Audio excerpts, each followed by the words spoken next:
पश्चिम बंगाल के रेजी नगर इलाके में एक हफ्ते के भीतर दूसरी बार अवैध हथियार बरामद किए गए हैं। इस बार मंगलवार देर रात पुलिस ने 2 युवकों को आग्नेयास्त्र और कारतूस के साथ गिरफ्तार किया। घटना रेजी नगर थाना क्षेत्र के बादशाही सड़क स्थित चौकीपुर चौराहे की है, जो कि रात के वक्त काफी सुनसान इलाका माना जाता है। पुलिस को पहले से ही गुप्त सूचना मिली थी कि 2 संदिग्ध युवक हथियार के साथ बाइक पर सवार होकर इस रास्ते से गुजरने वाले हैं। बहरामपुर से मंगनपाड़ा की ओर जा रहे इन युवकों को पुलिस ने चौराहे पर रोका। पूछताछ के बाद जब उनकी तलाशी ली गई तो एक अग्निशास्त्र और 2 जिंदा कारतूस बरामद हुए। पुलिस ने मौके से ही दोनों युवकों को गिरफ्तार कर लिया और बाइक भी जब्त कर ली गई। एक्चुअली কালকে একটা সোর্স ইনফরমেশনের উপর বেস করে আমাদের ওসি রেজিনগর এবং তার টিম দুজনকে আটকায়।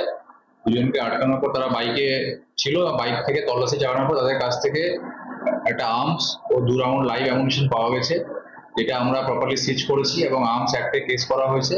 তাদেরকে আজকে কোর্টে পাঠানো হচ্ছে। এটা আমরা তদন্ত চলছে, আমাদের যে ইনভেস্টিগেশন অফিসার আছে সে পুরোটা ইনভেস্টিগেশন করে দেখবে। এর সাথে যারা যারা থাকবে আমরা তাদের প্রত্যেককে এই কেসের আওতায় নিয়ে আসবো। মুরচাঁদ শেখ, একজনের বাড়ি, একজনের 25 বছর, একজনের 26 বছর, দুজনের বাড়ি হচ্ছে টিকটিকি পাড়া, বহরমপুর থানা। মুরচাঁদ শেখ এরা বেসিক্যালি মানে কোনো রিলেশন এদের মধ্যে নেই, কিন্তু এদের বন্ধু ফ্রেন্ড সার্কেলের মধ্যে হয়। এরা